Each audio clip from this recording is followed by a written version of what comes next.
একটি ছোট্ট গ্রামে এক কৃষক তার ছেলে রাজুকে নিয়ে বাস করতেন। রাজু খুবই অলস ছিল এবং কোনো কাজ করতে চাইত না। একদিন কৃষক তার ছেলেকে নিয়ে মাঠে গেলেন এবং বললেন, এই জমিতে কাজ করতে হবে। রাজু বিরক্ত হয়ে বলল, কেন, বাবা? এতে তো আমার অনেক কষ্ট হবে। কৃষক হেসে বললেন, তুমি যদি এই জমিতে কাজ করো, তাহলে এটা তোমার জন্য সোনা হয়ে উঠবে। রাজু তখন বুঝল যে কঠোর পরিশ্রমী সাফল্যের চাবিকাঠি। এরপর থেকে সে আর অলসতা করেনি এবং সব কাজে মনোযোগ দিত।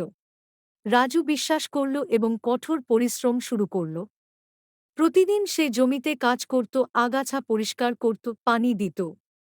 কিছুদিন পর জমিটি সবুজ হয়ে উঠল এবং প্রচুর ফসল হল। রাজু অনেক খুশি হল।